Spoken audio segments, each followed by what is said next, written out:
जय माता दी। आप सभी का आपके अपने YouTube चैनल में बहुत बहुत स्वागत है। आइए आज सुनते हैं गुरु प्रदोष व्रत की कथा। प्रदोष का व्रत जो कि हर माह के कृष्ण पक्ष और शुक्ल पक्ष की त्रयोदशी तिथि के दिन जब भी प्रदोष काल का समय प्राप्त होता है उस दिन प्रदोष व्रत को किया जाता है। जिस दिन भी प्रदोष का व्रत होता है उस दिन के नाम से इसे जाना जाता है।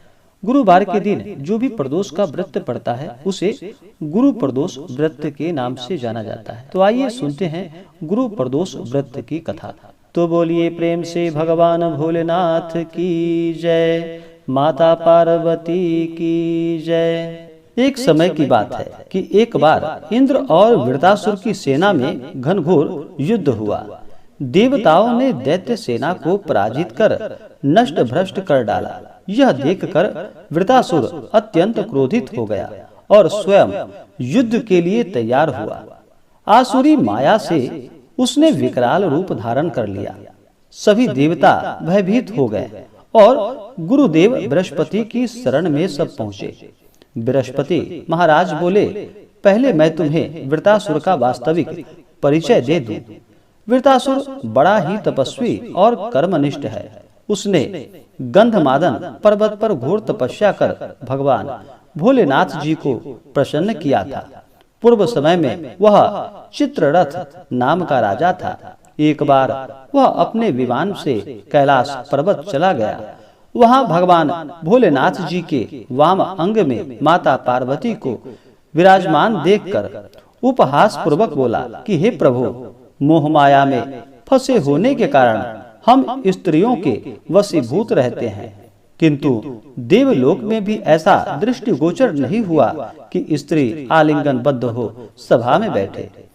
चित्ररथ के यह वचन सुनकर सर्वव्यापी भगवान भोलेनाथ हंसकर बोले कि हे राजा, मेरा व्यवहारिक दृष्टिकोण पृथक है। मैंने मृत्युदाता कालकूट महाविष का पान किया है, फिर भी तुम साधारण जन की भांति मेरा उपहास उड़ाते हो।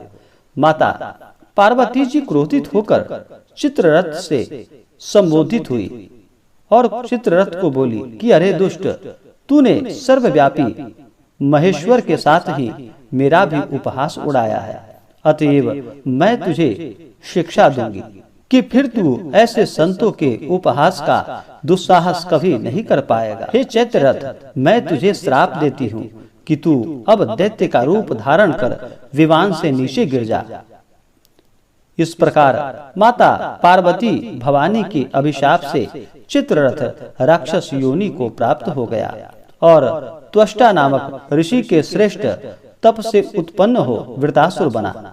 गुरुदेव बृहस्पति आगे बोले कि वृत्रासुर बाल्यकाल में ही शिव भक्त था। अतः हे इंद्र, तुम बृहस्पति प्रदोष व्रत कर भगवान शंकर को प्रसन्न करो। देवराज ने गुरुदेव की आज्ञा का पालन कर बृहस्पति प्रदोष का व्रत रखा, जिसे कि गुरु प्रदोष के व्रत के नाम से भी जाना जाता है। इस व्रत के प्रभाव से इंद्र ने शीघ्र ही वृत्रासुर पर विजय प्राप्त कर ली और देवलोक में फिर से शांति छा गई। तो बोलिए प्रेम से उमापति भगवान भोलेनाथ की जय, माता पार्वती की जय। जो भी भक्त सच्ची श्रद्धा के साथ भगवान भोलेनाथ का प्रदोष व्रत में पूजन करते हैं, प्रदोष व्रत को रखते हैं, भगवान भोलेनाथ उनकी सभी मनोकामनाओं को पूर्ण करते हैं। प्रदोष का व्रत, इसे त्रयोदशी व्रत भी कहा जाता है। त्रयोदशी के दिन संध्या प्रदोष काल के समय में भगवान का पूजन किया जाता है। जो भी जातक प्रदोष का व्रत करते हैं उन्हें चाहिए कि त्रयोदशी तिथि के दिन सुबह ब्रह्म मुहूर्त में उठ करके अपने सभी नित्य क्रियाओं से निवृत्त होकर के गंगा नदी या घर के जल में ही थोड़ा सा गंगा जल मिला करके स्नान करना चाहिए।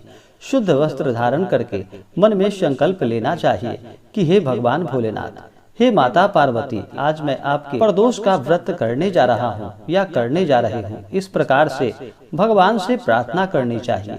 जो भी मन में इच्छा हो, जो भी कामना हो, वह भगवान भोलेनाथ से कहनी चाहिए। जब भी भगवान भोलेनाथ का पूजन किया जाता है तो भगवान भोलेनाथ के साथ शिव परिवार का पूजन किया जाता है। तो भगवान गणेश का, नंदी, श्रृंगी, भृंगी आदि भगवान के गण का पूजन करना चाहिए। इससे भगवान भोलेनाथ अति प्रसन्न होते हैं। प्रदोष व्रत के दिन इस दिन अन्न ग्रहण नहीं किया जाता। इस दिन उपवास रह करके भगवान का प्रदोष काल से कुछ पूर्व ही स्नान करके सफेद वस्त्र इस दिन धारण करके भगवान का प्रदोष काल के समय में पूजन करना चाहिए। भगवान भोलेनाथ देवादिदेव महादेव अति भोले हैं। थोड़े से जल से ही अपने भक्तों के ऊपर प्रसन्न हो जाते हैं और अपना कृपा बरसाते हैं। श्रावण का महीना, यह महीना भगवान भोलेनाथ को अति प्रिय है। उसमें त्रयोदशी प्रदोष व्रत भगवान को अति प्रिय है। इससे भगवान जो भी भक्त इस समय भगवान का पूजन करते हैं, भगवान भोलेनाथ उनकी सभी मनोकामनाओं को पूर्ण करते हैं। भगवान को इस दिन एक अच्छा सा जगह ले, उस जगह को अच्छे से पवित्र करके एक चौकी लगाए, वहाँ मंडप बनाए, उस मंडप को 5 रंगों से सजाए और भगवान का मंदिर में कर रहे हो तो मंदिर में, नहीं तो घर पे ही विधि विधान के साथ पंचोपचार या षोडशोपचार पूजन विधि के द्वारा भगवान का पूजन करे। इस दिन पूजन के लिए कुशा के आसन का प्रयोग करना चाहिए। सफेद वस्त्र धारण करना चाहिए। भगवान को सबसे पहले भोलेनाथ को जल से उनका अभिषेक करे। भगवान भोलेनाथ को पंचामृत चढ़ाएं, शुद्ध गंगा जल भगवान को चढ़ाएं। उसके बाद भगवान को वस्त्र यज्ञोपवीत भगवान भोलेनाथ को अर्पित करे। उसके बाद अक्षत, चंदन, पुष्पों की माला भगवान को अर्पित करे।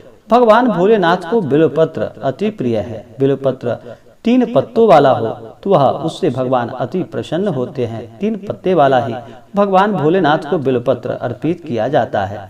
बिल्वपत्र पे राम का नाम लिख करके अगर इस मंत्र का उच्चारण करते हुए बिल्वपत्र भगवान को चढ़ाएं, इससे 3 जन्मों के पाप भी नष्ट हो जाते हैं। मंत्र ओम त्रिदलम त्रिगुणाकारम त्रिनेत्रम च त्रिधायुधम त्रिजन्म पाप संहारम बिल्वपत्रम शिवार्पणम।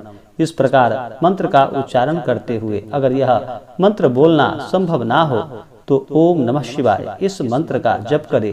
स्त्रियां नमः शिवाय इस मंत्र का जप करके भगवान भोलेनाथ को बिल्वपत्र अर्पित करे। इसके बाद भगवान को भांग, धतूरा, शमीपत्र आदि भगवान भोलेनाथ को चढ़ाएं। उसके बाद धूप और दीप दिखाएं। अनेक प्रकार का नैवेद्य अपने सामर्थ्य और शक्ति के अनुसार भगवान को अर्पित करें। फिर द्रव्य और दक्षिणा चढ़ाएं। पुंगी फल, तांबूल भगवान को अर्पित करें।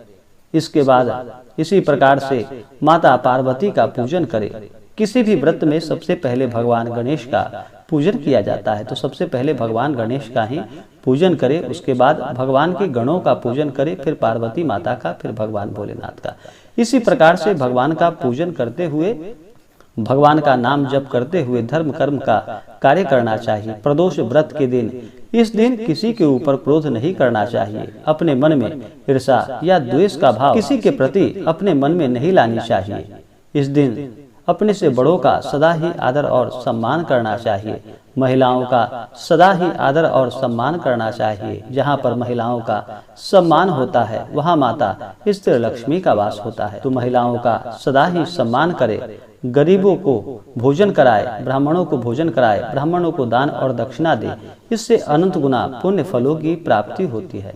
और प्रदोष व्रत का पारण अगले दिन जाकर के सूर्योदय के बाद इस व्रत का पारण किया जाता है। तो बोलिए प्रेम से भगवान भोलेनाथ की जय, माता पार्वती की जय। तो आशा करता हूँ कि जानकारी आपको अच्छा लगा हो। ऐसे ही जानकारियाँ प्राप्त करते रहने के लिए हमारे इस चैनल को लाल बटन दबा करके सब्सक्राइब करें।